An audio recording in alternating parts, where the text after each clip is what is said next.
नमस्कार, स्वागत है आपका डेन न्यूज में और दिन भर की तमाम खबरों के साथ मैं हूं आरती सिंह। आगे बढ़ने से पहले आइए नजर डालते हैं आज की खास खबरों पर। मुजफ्फरपुर में ट्रैक्टर चोरी के आरोपी को तालिबानी सजा, युवक को पीट पीट कर मार डाला।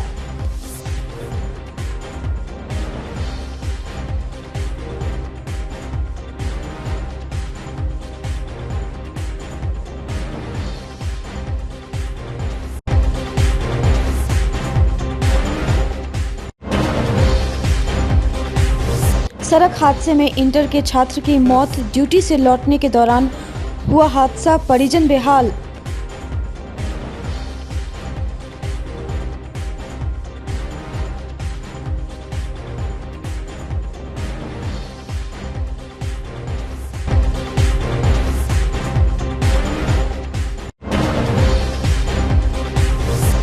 और डिप्टी सीएम विजय सिन्हा बोले, नीतीश की यात्रा पर सवाल उठाने वाले बताए कि ये लोग महलों के राजा कैसे बने।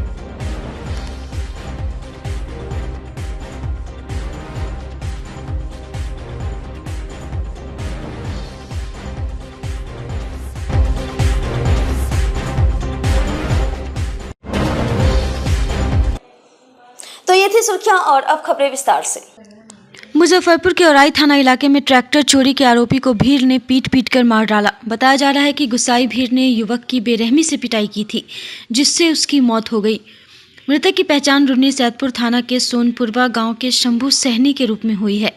डीएसपी सह थानाध्यक्ष अभिजीत अखिलेश ने बताया कि इस मामले में ट्रैक्टर के मालिक योगिया गाँव निवासी गंगा सहनी और उसके भतीजे पुकार सहनी को हिरासत में लिया गया है, जिसे हत्या मामले में नामजद आरोपी बनाया गया है। दोनों को न्यायिक हिरासत में भेजा गया। आरोप है कि पुलिस को सूचना न देकर असामाजिक तत्वों के साथ मिलकर युवक की पीट पीट कर हत्या कर दी गई है। सुबह जब जानकारी दी गई तो मृतक को औराई सीएचसी लाया गया, जहां डॉक्टर ने मृत घोषित कर दिया। मामले की छानबीन की जा रही है। आरोपियों को भड़काने वाले लोगों की पहचान भी की जा रही है। प्रशिक्षु डीएसपी ने बताया कि ट्रैक्टर चोरी करते एक चोर पकड़ा गया था, जिसकी स्थानीय लोगों ने बेरहमी से पिटाई कर दी, जिसमें उसकी मौत हो गई। घटना जोगिया गांव की है। फिलहाल इस मामले में पुलिस अन्य आरोपियों की तलाश में जुटी है।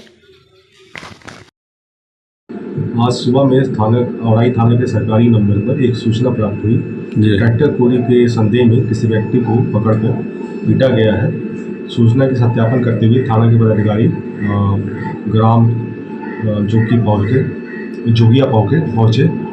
वहाँ पर वहाँ पर जो व्यक्ति थे उनको इलाज के लिए अस्पताल ले जाया गया, जहाँ पर डॉक्टरों द्वारा उसे मृत घोषित कर दिया गया। इस घटना में जिनके ट्रैक्टर चोरी होने की सूचना थी, उन्हें पूछताछ के लिए हिरासत में लिया गया है। और ये भी सूचना मिली कि उसी के बाहर, घर के बाहर ही ऑटो लगा हुआ था, जहाँ पर उसे पकड़ के रखा गया था ऑटो के साथ। तो ऑटो के मालिक को भी सूचना आवश्यक पूछताछ के लिए औराई थाना में अभी हिरासत में रखा गया है। सर, चोर की पहचान हो पाई है क्या? चोर की पहचान शंभू सहनी, ग्राम बगौनी, रुन्नी सैदपुर थाना के रूप में हुई है। ट्रैक्टर चोरी जिसका करने चोर गया था, उनका क्या नाम है? उनका नाम है गंगा सहनी और ये ग्राम जोगिया के रहने वाले हैं, जो राजखंड पंचायत में पड़ता है। अच्छा सर, क्राइम सीन से कुछ बरामद भी हुआ है क्या? क्राइम सीन से जो ऑटो जिसमें कि उस व्यक्ति को बांधकर रखने की बात कही गई थी, वो बरामद हुआ है। इसके अलावा कथित तौर पर मृतक का मोबाइल फ़ोन भी बरामद हुआ है। प्रथम दृष्टया मामला क्या लग रहा है? प्रथम दृष्टया तो पीट कर हत्या का मामला लग रहा है। अच्छा। मुजफ्फरपुर में भीषण सड़क हादसे में इंटर की छात्रा की मौत हो गई। घटना कटरा थाना क्षेत्र के रजाड़े की है। मृतक की पहचान धनौर गांव निवासी अरुण राम का 20 वर्षीय पुत्र नीतीश कुमार के रूप में हुई है। बताया जा रहा है कि एक अज्ञात वाहन ने नीतीश को टक्कर मार दी, जिसमें वह गंभीर रूप से घायल हो गए। इस दौरान वाहन ठोकर मारकर वाहन चालक वाहन लेकर मौके से फरार हो गया। वहीं ठोकर लगने के बाद ड्यूटी से लौटने के दौरान नीतीश घायल हो गया, जिसको आनन फानन में इलाज के लिए मेडिकल कॉलेज में भेजा गया, जहां उसकी मौत हो गई। इस घटना के बाद परिजनों में चित्कार मची हुई है। क्या घटना हुई है? एजेंट कर गया था। कहाँ पर? आजादी कटरा था। क्या करता था ये? मजदूरी। कहाँ का रहने वाला? धनौर। क्या नाम था? नीतीश कुमार। रोज आता था मजदूर? जी हाँ, रोज आता था गाड़ी। अज्ञात वाहन? जी। कौन है मृतक? क्या पापा है। घटना हुई थी कि मेरा भतीजा था, नीतीश कुमार नाम है। तो ये काम करके 6-7 बजे घर लौट रहा था तो जब लोगों ने भीड़ देखा, तब जैसे कि वहाँ लोग पहुँचा होता था, मेरे आदमी भी गया। तब तक वहाँ देखा जैसे क्या तो वहाँ पड़ा हुआ था। तब तक 112 नंबर भी चलाइए, तो 112 नंबर भी तोड़ी, तो उसमें चौकीदार साहब भी सब साथे थे। देखा जी, उसको बचाने का पूरा प्रयास किया, एम्बुलेंस में लाद करके। कैसे घटना हुई थी जी, कैसे घटना? अज्ञात वाहन ने उसको ठोकर मार के चला गया। कहाँ की घटना है? जी, ये राजाडी कट्टा क्षेत्र के अंतर्गत राजाडी गांव के आसपास। मृतक का घर कहाँ है? मृतक का घर धनौर है। क्या करते थे ये दिहाड़ी मजदूरी करते था सर। रोज शहर आते थे? शहर नहीं, तो गांव घर में जैसे क्या काम करता था। तो हम लोगों का चौर पड़ता है सर, जैसे क्या राजाडी तक हम लोग का जैसे क्षेत्र एरिया है, तो वो दिहाड़ी की मजदूरी करके। उम्र रहा होगा? इनका उम्र 20 वर्ष है। शादी हो चुका है? जी नहीं सर। आप कौन है उनके? हमारा वो भतीजा है। क्या नाम हो गया आपका? मेरा नाम दशरथ राम है। मुजफ्फरपुर के अखाड़ा घाट पुल के समानांतर नए 4 लेन पुल के निर्माण को लेकर 140 परिवारों को विस्थापित किया जाना है। इसके लिए नई जगह पर बसने को लेकर विस्थापित परिवारों को 4-4 डेसिमल जमीन का पर्चा दिया जाना है, लेकिन प्रशासन की तरफ से नई जगह पर जमीन उपलब्ध कराए बिना शुक्रवार को पुल के आड़े आ रहे 140 परिवारों को मुशहरी अंचल से नोटिस पहुंच गया। बिना जगह दिए घर उजाड़ने की नोटिस मिलने से नाराज लोगों ने जमकर हंगामा शुरू कर दिया। आक्रोशित लोगों ने नोटिस लेने से भी इनकार कर दिया, जिसके बाद मुशहरी अंचल के स्टाफ को उल्टे पांव अखाड़ा घाट से लौटना पड़ा। डीएम ने अखाड़ा घाट पहुंचकर झुग्गी झोपड़ी में रह रहे लोगों से बातचीत की। पुल निर्माण के कारण विस्थापित होने वाले लोगों को बसाने के लिए जगह जमीन देने के साथ पर्चा देने का आश्वासन दिया। समानांतर पुल के लिए चिन्हित जगह पर करीब 150 झुग्गी झोपड़ी रहने से पुल का काम आगे नहीं बढ़ पा रहा है। निर्माण एजेंसी का कहना है कि जब तक जगह नहीं मिलेगी वहां काम शुरू नहीं हो सकता। अखाड़ा घाट पुल के किनारे बसे लोगों का कहना है कि वह किसी भी हाल में जगह खाली नहीं करेंगे।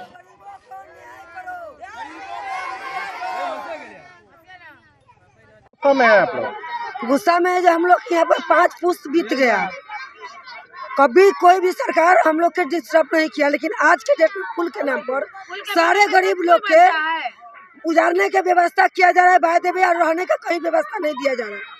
छोटा छोटा बच्चा है, ठंडा में कहाँ लेके जाएगा।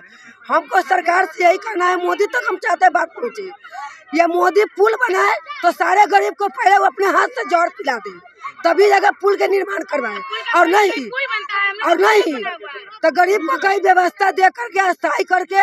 हमको उनसे कोई शिकायत नहीं, बस मदद चाहिए गरीब को। जो भूमिहीन है वो अपने से जांच करे आके, और जो भूमिहीन है उनको कहीं भी अस्थायी ऊंचाई जगह देख करके और भूमि का निर्माण किया जाए। और बाई देवे इज्जत से, गरीब है, कोई कीड़ा मकोड़ा नहीं है, जब झाड़ू मार के बाहर के फेंक दीजिएगा। जन्म धरती हम लोग के यहाँ पर 5 पुस्त बीत गया हम लोग के यहाँ, और नोटिस कल आया था, हम लोग नहीं लिए। डीएम जिस दिन आए थे तो बोले थे जब तक ले अस्थायी व्यवस्था नहीं मिलेगा तब तक ले कोई आदमी यहाँ से नहीं हटेगा, लेकिन आज डीएम जी बोल के गए हैं, कल होकर के नोटिस चलाया है। तो डीएम जी का सब यही पता, कल आ रहे हैं यहाँ पर ही, रविवार को कल आ रहे हैं यहाँ, तो उनसे यही पूछ रहा है जो बोल के गए, जमान दे के गए जनता को, फिर एक भाई कैसे डीएम ऑर्डर नोटिस लेकर चले आएगा। हम लोग कल नोटिस नहीं लिए हैं।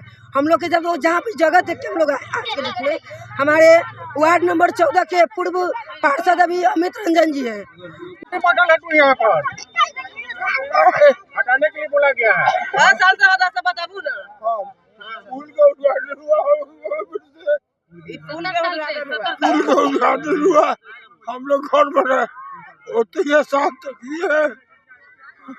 अब हटने के लिए कहा जा रहा है? अब कहाँ जाएंगे, बोलिए कहाँ जाए हम पूरा दिन चलाने होता है, हम कहाँ जाएंगे।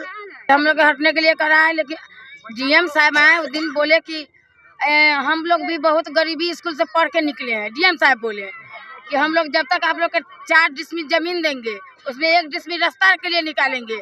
आज हम लोग पूरे लोग के विश्वास नहीं हुआ। हम लोग गए रजवाड़ा बांध गए तो पूरा डी है जहाँ लाश रुकता है वो जमीन हम लोग को बताएगा। इससे पहले पूर्व में मेरे पार्षद गए थे अमित रंजन पहले ही बोल दिया डीएम साहब की वहाँ रहने की व्यवस्था नहीं है, वहाँ यहाँ का आदमी नहीं बस सकता है, वहाँ बसेगा आदमी विलीन हो जाएगा, पूरा दहुआ जमीन है। इससे यहाँ के लोग के विश्वास नहीं था। हम लोग गए देखने गए तो हम लोग के जमीन वहाँ के नहीं पसंद पड़ा। आज घर बनेगा 2 दिन में आदमी वहाँ दह के मर जाएगा। तो हम लोग के या यही कोई व्यवस्था करे सरकार या ना तो कोई अच्छा जगह पर दे। टाउने में हम लोग 10 को मीटिंग किस्ती उठाए हुए हैं, बाल बच्चा शादी ब्याह करे, पूरा जन्म से आज तक बुढ़ा गए करे घाट में, बाल बच्चा के शादी किया खड़े घाट में, पोता पोती खड़े घाट में खिला रहे हैं। हम लोग जाए कहाँ? अब पहला नंबर तो ये पहले बताइए पुल के बगल कभी भी पुल बनता है, पहले वो पुल के धंसने का डर रहेगा। हम लोग का कितना बेवकूफ सरकार बनाएगा। हम लोग बेवकूफ नहीं बनेंगे, नहीं हटेंगे, मार दे कर दे या फूक दे, हम लोग के नहीं हटेंगे तो नहीं हटेंगे, नहीं हटेंगे, यहाँ से नहीं हटेंगे। हम लोग यही पैदा लिए, हम लोग यही पैदा लिए। मेरा माँ बाप शादी ब्याह किया फिर भी हम लोग मायके में है, कमाने खाने के चलते मायके में है। आज मेरा इतनी तो पोती है, नतनी है, नाती सब यही धरती पर है हम लोग के। बाबू हमरा से के 6 पूस बीत रहा है, ये सब भगनी है। छेर नाती हुआ, छेर पोता हुआ, बेटा हुआ, उसको बेटा हुआ, उसको बेटा हुआ, 6 पूस जा रहा है। हम लोग ये जंगल गु मोर घटिया काट के बसे आज सरकार करा है रजवाड़ा में जमीन देने। रजवाड़ा में बाल बच्चा तो मर जाएगा डूब के, न खाने के व्यवस्था है, न रहने के व्यवस्था है, न बैठे के व्यवस्था है। हम लोग मरेंगे, हमको अच्छा जगह दो, सरकार व्यवस्था कर दो, नल के, पानी के, बॉल बत्ती के, हर कुछ के व्यवस्था करेगा तब न कहीं निकलेंगे। मार दिएगा, काट देगा, चाहे वहीं पर बुलडोजर चला देगा, हम लोग मर जाएंगे। बूढ़ा आदमी मासूम के लेके कहाँ जाएंगे ठंडा में। मुजफ्फरपुर में उप मुख्यमंत्री व प्रभारी मंत्री विजय कुमार सिन्हा की अध्यक्षता में शनिवार को समाहरणालय स्थित सभागार में कार्यक्रम कार्यान्वयन समिति की समीक्षात्मक बैठक की गई। इस दौरान उप मुख्यमंत्री ने जिले के कई विभाग में चल रहे योजनाओं की समीक्षा करते हुए कई दिशा निर्देश दिए। इसके तहत आपदा प्रबंधन, जल संसाधन, AES, लघु सिंचाई, तिरहुत नहर प्रमंडल, स्वास्थ्य, शिक्षा, पंचायत, PHED, DRDA, पुल निर्माण निगम, ग्रामीण कार्य, राजस्व, सामाजिक सुरक्षा, कल्याण, ICDS, आपूर्ति, जीविका, उद्योग, खनन, पशुपालन, खेल, श्रम, नगर निगम आदि के कार्यों की अद्यतन स्थिति, योजनाओं की प्रगति की समीक्षा की गई। साथ ही जनप्रतिनिधियों से समन्वय बनाते हुए पूरी जवाबदेही एवं निष्ठा से कार्य करने का निर्देश दिया गया। बैठक में पावर पॉइंट प्रेजेंटेशन के माध्यम से सभी विभागों का प्रतिवेदन प्रस्तुत किया गया व संबंधित विभाग के अधिकारियों द्वारा योजनाओं की अद्यतन स्थिति एवं उपलब्धि के संदर्भ में स्थिति स्पष्ट की गई। समग्र शहरी विकास योजना और मुख्यमंत्री सेतु योजना की विधायक विधान पार्षद के साथ समीक्षा बैठक थी। योजना को चयन के संदर्भ में सारे विषय पर बड़ा गंभीरता से जनोपयोगी लोगों के समस्याओं को देखते हुए सभी माननीय ने अपनी अपनी योजना दिए हैं और उसकी चयन की स्वीकृति प्रदान की गई है। आदर्श आचार संहिता लगा होता है जिले में, जिसके कारण सारी विकास योजनाएं जिले चल रही हैं, तो उसको आप उसी के लिए तो एक वन नेशन वन इलेक्शन जो आया है कि बार बार आचार संहिता के कारण विकास की गति न रुके, जनता परेशान न हो, पदाधिकारी की व्यस्तता चुनाव में लगी न रह जाए और जनता की गाढ़ी कमाई बार बार चुनाव में खर्च न हो, इसको लेके देश के प्रधानमंत्री नरेंद्र मोदी जी ने वन नेशन वन इलेक्शन का जो वातावरण बनाए हैं, राष्ट्र के हित में हर लोग इसका समर्थन करना चाहिए। आज़ादी के बाद 1952 से 67 के पहले तक ये चल रहा था। कुछ लोगों की परिवारवाद की जिम्मेदारी और लोकतंत्र में जिनको विश्वास नहीं था, चुनी हुई सरकार को जो बराबर बर्खास्त कर देते थे, ऐसी मानसिकता के कारण यह कड़ी टूटी है।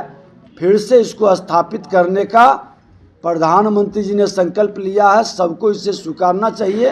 ये राष्ट्र के हित में इसको सबको लेके आगे बढ़ना चाहिए।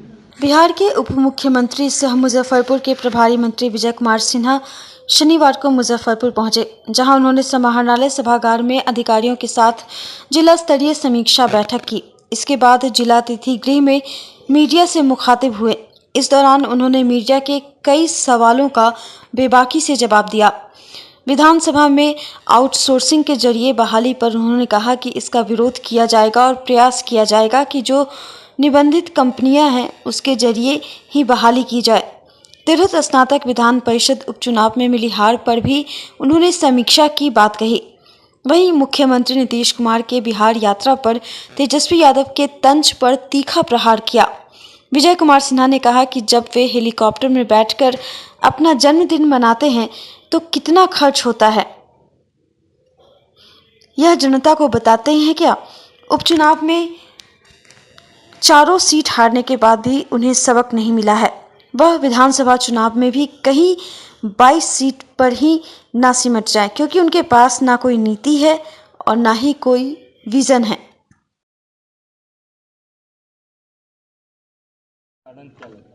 परेशान हो रहे हैं। लग रहा है कि अभी तो चारों उपचुनाव हार गए। मुख्यमंत्री जी का और तमाम मंत्रियों की दौरा से सचमुच में हमको लगता है कि 2010 के 22 सीट के स्वरूप पर कहीं सिमटना न पड़े। और सच्चाई है कि 2010 के 22 सीट से भी नीचे ये जाएंगे, क्योंकि इनके पास न विजन है, न नीयत ठीक है, न कोई नीति इनका सफल होगा। कल तेजस्वी यादव फेसबुक लाइव आकर बोल रहे थे कि बीपीएससी में जिस प्रकार से छात्रों की पिटाई की गई है, ये क्वेश्चन पेपर लीक हुआ है और ये सरकार भी लीकेज है। देखिए, विपक्ष को सकारात्मक बातों को महत्व देना चाहिए। अभी तक का जो रिपोर्ट है कि बीपीएससी में कोई पेपर लीक नहीं हुआ। इतना बड़ा एग्जामिनेशन शांतिपूर्ण ढंग से निकला। कुछ लोग अराजकता पैदा करना चाहते थे, सरकार सजग थी, प्रशासन चुस्त था, सफल हुआ है। और इनके पास कोई प्रमाण है तो देना चाहिए। विपक्ष की हमारी पास भी सिपाही भर्ती में गड़बड़ी हुआ था। तेजस्वी यादव जी ही तो उप मुख्यमंत्री थे, नकार रहे थे, लेकिन हम लोगों ने प्रामाणिकता के साथ मुख्यमंत्री जी ने स्वीकार किया। आज पूर्व डीजीपी सिंघल को भी ऊपर कार्रवाई हुआ। बिहार विधानसभा नेता प्रतिपक्ष थे, हम यात्रा का स्वागत किए थे। जब सिवान के अंदर, छपरा के अंदर ये जा रहे थे मुख्यमंत्री और उप मुख्यमंत्री के रूप में, मैंने कहा था कि जहरीली शराब आपके राजद की अराजकता के कारण जो 100 से ऊपर लोग मरे थे, जाके मिलिए, लोगों की भाव को समझिए। लेकिन उप मुख्यमंत्री तेजस्वी यादव जी उस समय नहीं गए थे। और आज हम लोगों की सत्ता आने के बाद उस तरह से जहरीली शराब का नरसंहार नहीं हो रहा है। भारतीय जनता पार्टी सत्ता के लिए समझौता नहीं करता है। भारतीय जनता पार्टी सुशासन के लिए समझौता करता है। और हमने बिहार में सुशासन के लिए समझौता किए हैं, अराजकता को हटाने के लिए, व्यवस्था को दुरुस्त करने के लिए और करप्शन क्राइम खत्म करने के लिए। इसमें 104 करोड़ खर्च कर रहे हैं, तो इस तरीके से 114 करोड़ खान पान पर और 150 करोड़ ऐड कंपनी को करार किया। जो जनता का काटे पैसा है जिसका। तेजस्वी यादव जी बता दें कि चार्टर्ड विमान पर बर्थडे मनाने का कितना खर्च आया था, हेलीकॉप्टर को ट्रैक्टर बना के घूमने पर कितना खर्च आया था, जनता की हजारों करोड़ इनके माता पिता जो लूटे थे, चपरासी क्वार्टर में रहने वाले लोग महलों के राजा कैसे बने? माननीय नीतीश कुमार मुख्यमंत्री के ऊपर ये आरोप तो नहीं है कि अपने बच्चों के लिए जनता की गाड़ी कमाई लूटे हैं? और ये सरकारी कार्यक्रम है, सरकारी व्यवस्था है, लोगों को विकास की गति को बढ़ाने के लिए, विकास की समीक्षा करने के लिए, संवाद करने के लिए। ये पहली बार नहीं, हर साल होता है। जब वो सत्ता में थे तब मुख्यमंत्री घूमते थे, उस समय ये ज्ञान प्राप्त नहीं हुआ था। चर्चा हो रही है, क्या कहेंगे इसको? नहीं, हमें भी जानकारी मिला है कि विधानसभा के अंदर आउटसोर्सिंग कंपनी से बहाली की जो प्रक्रिया अपनाई जा रही है, हम लोग भी विधानसभा अध्यक्ष जी से और मुख्यमंत्री जी से बात करेंगे। इस प्रक्रिया को बिहार सरकार के पास सक्षम एजेंसी है, उससे करे, ताकि किसी को गलत करने का अवसर नहीं मिले। स्नातक उपचुनाव में एनडीए की हार को लेकर समीक्षा किए हैं क्या? निश्चित तौर पर समीक्षा की बात हो रही है और हमारे माननीय मुख्यमंत्री जी के नेतृत्व में इसकी समीक्षा की जा रही है। कहाँ कमी रही है, क्या खामी रही है और इस तरह के माहौल क्यों बने हैं, सच को स्वीकारने के लिए हम लोग हमेशा तैयार रहते हैं। शिक्षकों में आखिर आक्रोश क्यों है? जो बंशीधर ब्रजवासी को वोट देकर उनको चुनाव जीता, निर्दलीय थे वो। देखिए, शिक्षकों के आक्रोश का जो कारण था वह कारण समाप्त हो चुका और शिक्षकों के हित में सरकार काम कर रही है। यही सरकार है कि आज सब विद्यालय के अंदर पढ़ाई की व्यवस्था चल रही है। शिक्षकों को शिक्षक बहाली भी हुआ है, आगे भी होगा और सरकार सकारात्मक भूमिका हर क्षेत्र में निभाती है, चाहे पढ़ाई हो या दवाई, सभी में सरकार की सजगता। तिरहुत स्नातक विधान परिषद उपचुनाव में एनडीए समर्थित जदयू प्रत्याशी अभिषेक झा की हार पर साहिबगंज विधायक भाजपा नेता राजू सिंह ने बड़ा बयान दे दिया है। उन्होंने इस चुनाव में मिली हार पर इसे एनडीए के बजाय अभिषेक झा की हार बता दिया। राजू सिंह ने कहा कि उन्हें तो पता भी नहीं है कि एनडीए से अभिषेक झा कोई नेता या प्रत्याशी हैं। पूरे चुनाव के दौरान कोई भी एनडीए का नेता उनके साथ नहीं दिखा। वह इस चुनाव को अपने दम पर अकेले लड़ रहे थे। कभी भी उन्होंने किसी भी एनडीए नेता से संपर्क नहीं किया और न ही किसी भी तरह के कार्यक्रम में उन्हें आमंत्रित किया, जिसका परिणाम उन्हें हार के रूप में मिला। वहीं उन्होंने नए विधान पार्षद बने शिक्षक नेता बंशीधर ब्रजवासी को शुभकामनाएं देते हुए कहा कि एनडीए में आने का निमंत्रण दे दिया। उन्होंने कहा कि हर कोई चाहता है कि जो देश में और राज्य स्तर पर अच्छा काम कर रहा है उस पार्टी से जुड़े। बंशीधर ब्रजवासी पढ़े लिखे शिक्षक नेता हैं। उन्हें अच्छी तरह पता है कि किसी दल के साथ ही जुड़कर प्रदेश का विकास होगा और शिक्षकों का विकास होगा। पता नहीं, मुझे तो इस पर कुछ बोलना नहीं है, लेकिन अभिषेक झा जी को पहले एनडीए के सारे नेताओं को जानते हैं, पहचानते हैं और जानते पहचानते रहते तो निश्चित रूप से हम लोगों से राय मशविरा कोई ना कोई ली जाती। हम लोग तो बिल्कुल लग ही नहीं रहा था कि मेरे दल का कोई उम्मीदवार यहाँ से चुनाव लड़ रहा है। एक बार नॉमिनेशन के पहले उनसे मेरी मुलाकात भी हुई थी, टेलीफोन पे बात भी हुई थी। उसके बाद से कहीं से उन्होंने मुनासिब नहीं समझा, तो हम लोगों ने कोई एनडीए के कार्यकर्ता विरोध नहीं किया, शिथिल हो गया। जब पूछी ही नहीं जाएगी जब इलेक्शन के समय में कि हम चुनाव लड़ रहे हैं, मुझे तो ऐसा लगा कि शायद एनडीए का कोई उम्मीदवार ही यहाँ नहीं है, इसलिए हम लोग शिथिल रहे। लेकिन अब इस तरह का जो बयान उनके द्वारा दिया जा रहा है तो ये तो पहली बार हम लोग देखे कि कोई अपने एनडीए के घटक दल में कोई अभिषेक झा भी हैं। हम लोग तो जानते भी नहीं थे और उनके बयान का बहुत तवज्जो, बहुत मायने हम लोग नहीं जानते। पार्टी और गठबंधन को कोई नहीं, पार्टी गठबंधन की तरफ से भी कोई इस तरह का दिशा निर्देश नहीं आया और ये नहीं हुआ। जब हम नॉमिनेशन कर रहे थे, नॉमिनेशन के समय भी हम लोग को नहीं पूछा गया कि नॉमिनेशन में आना है नहीं आना है, और इस तरह से पार्टी कहीं भी लगा नहीं। मैं कह रहा हूँ ना कि लगा ही नहीं एनडीए के, मैं ही नहीं, एनडीए के सारे लोगों, मैं तो देखा ही नहीं कि उनके साथ इसी मुजफ्फरपुर दिनों का स्नातक क्षेत्र का हॉट है मुजफ्फरपुर, इस मुजफ्फरपुर के एनडीए के नेताओं को भी मैंने साथ में कहीं नहीं देखा जो एनडीए के लिए काम करते हैं, एनडीए के लिए सारे हमलों के लिए भी काम करते हैं, वैसे लोगों को भी नहीं देखा। और उन्होंने कहीं मुनासिब नहीं समझा, शायद आत्मविश्वास उनका इतना बड़ा था या घमंड था, अहंकार था, इसको नहीं समझ पाएंगे। लेकिन किसी न किसी तरह से ये एनडीए की हार नहीं कही, ये अभिषेक झा की हार है। एनडीए तो यहाँ मजबूत है और मजबूत रहेगी। 2025 में सर विधानसभा चुनाव है और उससे पहले इतनी बड़ी हार नहीं तो इतनी बड़ी हार जीता कौन? देखिए, जो काम करेगा, जो लड़ेगा वो पाएगा।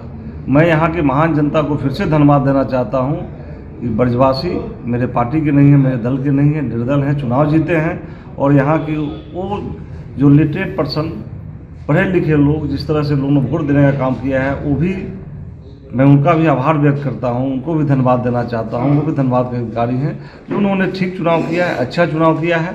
और आप लोगों के माध्यम से ब्रजवासी को कहना चाहूँगा कि देश के लिए, प्रदेश के लिए जो अच्छा काम कर रही है दल, उसके साथ आएँ, जुट करके अच्छा काम करें। ब्रजवासी जी आपके पार्टी के खिलाफ ही चुनाव लड़ते, सरकार के खिलाफ, एनडीए सरकार के खिलाफ वो चुनावी मैदान में उतरे थे क्योंकि शिक्षकों को नेता कर रहे हैं। देखिए, एनडीए और आप जो बता रहे हैं निर्दलीय चुनाव लड़ना, निर्दलीय चुनाव लड़ने का मतलब नहीं होता है कि सरकार के खिलाफ चुनाव लड़ना।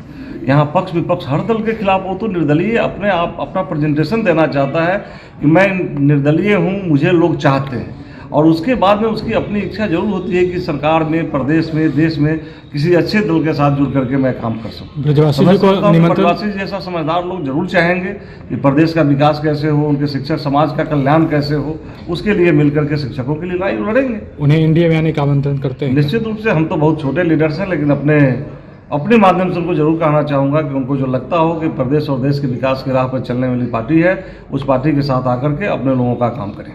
इस वर्ष का अंतिम मुजफ्फरपुर के न्याय मंडल परिसर में राष्ट्रीय लोक अदालत का आयोजन किया गया, जिसमें काफ़ी संख्या में काफ़ी उत्साह के साथ दूर दराज से आए लोगों ने भाग लिया। इस राष्ट्रीय लोक अदालत में कुल 52 बेंच का गठन किया गया था, जिसमें प्री लिटिगेशन 1,25,000 और पोस्ट लिटिगेशन 27,000 मामलों को चिन्हित किया गया था।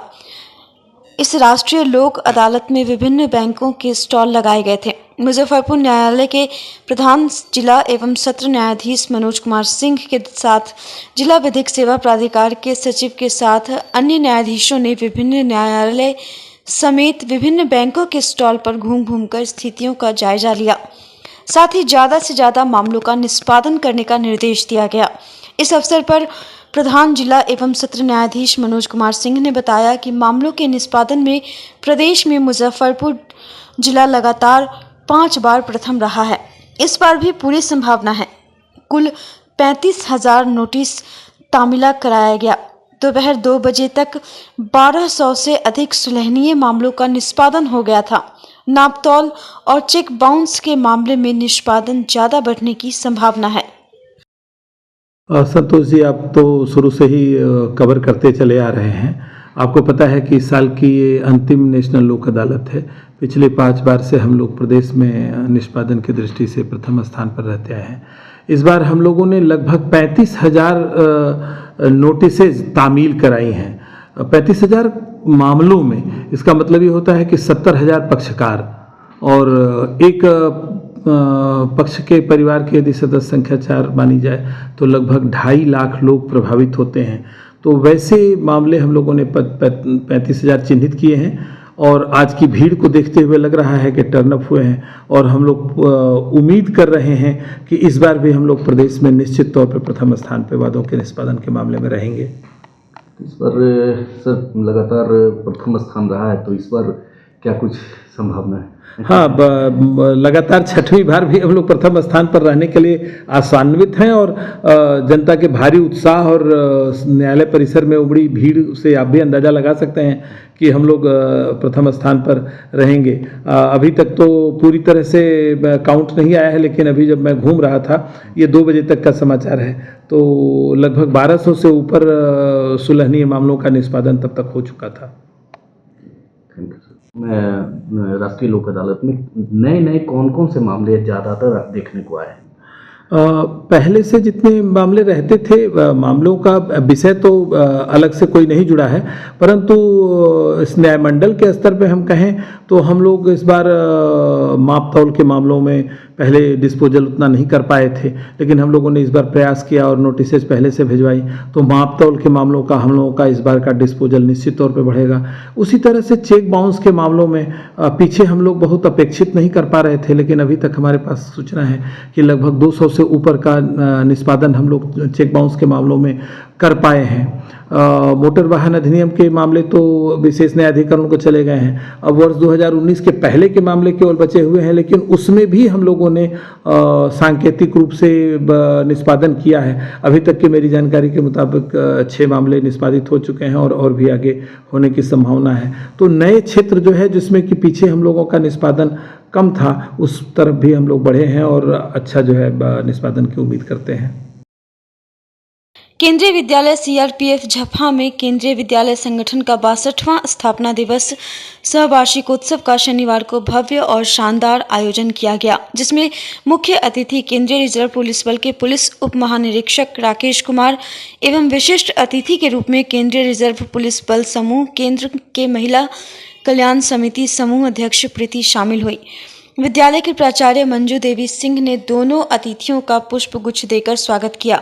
स्वागत के पश्चात छात्राओं ने गणेश वंदना एवं स्वागत नृत्य प्रस्तुत किया। इसके बाद प्राचार्य द्वारा मुख्य अतिथि एवं विशिष्ट अतिथि के सम्मान में स्वागत के शब्द प्रस्तुत करने के पश्चात केंद्रीय विद्यालय संगठन की स्थापना दिवस का इतिहास एवं विद्यालय का वार्षिक प्रतिवेदन प्रस्तुत किया गया। प्राचार्य के प्रतिवेदन के पश्चात संजीत कुमार ने अपने व्याख्यान के द्वारा 62वें केंद्रीय विद्यालय संगठन के स्थापना दिवस के औचित्य को रेखांकित किया। इसके पश्चात सांस्कृतिक कार्यक्रमों की श्रृंखला प्रारंभ हुई। सांस्कृतिक कार्यक्रमों के पश्चात मुख्य अतिथि, विशिष्ट अतिथि एवं विद्यालय प्राचार्य के द्वारा छात्रों को प्रमाण पत्र एवं स्मृति चिन्ह प्रदान किया गया।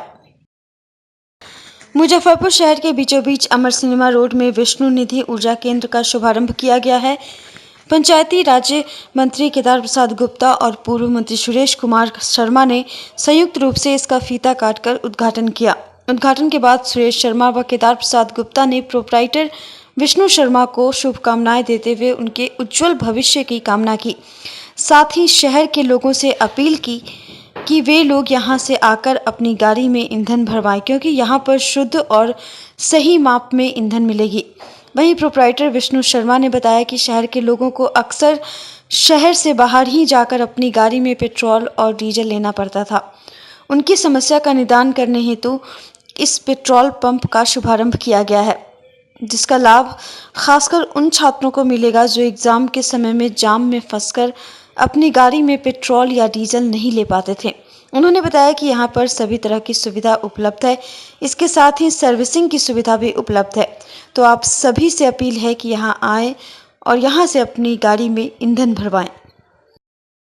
लोगों को यही है कि शहर के बीचों बीच जो पेट्रोल पंप का यहाँ पे डाला गया है, एक तो उससे ट्रैफिक व्यवस्था में काफ़ी फ़र्क आएगा, पॉल्यूशन कंट्रोल होगा। शहर के बीचों बीच है, एक बड़े आबादी को यहाँ पे बहुत तकलीफ़ होती थी। जब भी एग्जामिनेशन का टाइम हो, लगन का टाइम हो, तो मोती झील जाम तो ओवर ब्रिज करके आपको स्टेशन जाना पड़ेगा या घोड़िया बाज़ार। तो इस कारण इधर की एरिया के काफ़ी लोगों को इससे बेनिफिट मिलेगा और आशा करते हैं कि सारे लोग जो है यहाँ पे आएंगे। सर्विस को लेकर सारा यहाँ पे व्यवस्था दिया गया है, नाइट्रोजन, एयर सारे कुछ फ्री हैं। बाकी जो भी सर्विस है। विष्णु निधि ऊर्जा केंद्र का उद्घाटन हमारे बिहार के पंचायती मंत्री केदार गुप्ता जी और उनके साथ सुरेश शर्मा जी, दोनों आदमी मिल करके एकदम जो है सो जोड़ी है, आई जो है सो इसका उद्घाटन किए हैं। इसका प्रोप्राइटर है, कहाँ है लड़का भाई? बाबू बाबू इसका प्रोप्राइटर विष्णु जी हैं और केदारनाथ जी यही हैं और भगवान बाबू भी हैं। देखिए भगवान बाबू भी हैं, हम तो सुरेश जी हैं। सब आदमी मिलकर के आशीर्वाद दिए हैं विष्णु जी को कि यह पेट्रोल पंप शहर के बीच है और छोटी गाड़ियों के लिए पेट्रोल लेने के लिए दूर जाना पड़ता था। यहाँ के लोग को बहुत अधिक सुविधा मिलेगी इस पेट्रोल पंप से और हम समझते हैं कि ये पेट्रोल पंप मुजफ्फरपुर के पेट्रोल डीजल बेचने में अग्रणी भूमिका निभाएगा और यहाँ किसी भी तरह का कोई 19-20 नहीं होने वाला है। जो होगा एकदम परफेक्ट वजन से मिलेगा, ये सबसे बड़ी बात है। आज मुजफ्फरपुर शहर के बीचों बीच अमर सिनेमा रोड विष्णु ऊर्जा केंद्र पेट्रोल पंप का उद्घाटन कार्यक्रम के अवसर पर हम लोग को शामिल होने का सौभाग्य प्राप्त हुआ है। और इससे आधा शहरवासी को लाभ होगा। जो शहर के बाहर जाके पेट्रोल पंप में छोटी छोटी जो गाड़ी है, 4 चक्का गाड़ी है, 2 चक्का गाड़ी है, उसमें पेट्रोल लेने के लिए एनएच पर जाना पड़ता था। मैं इनका आभार व्यक्त करता हूँ और मैं शहर वाले से ये कहना चाहता हूँ कि आप लोग यहाँ आइए, बढ़िया पेट्रोल पंप में बढ़िया पेट्रोल भराइए और इसका लाभ उठाइए। आज की खबरों में बस इतना ही। कल फिर मिलेंगे कुछ नई खबरों के साथ। तब तक के लिए हमारी न्यूज़ टीम को दीजिए इजाज़त। नमस्कार।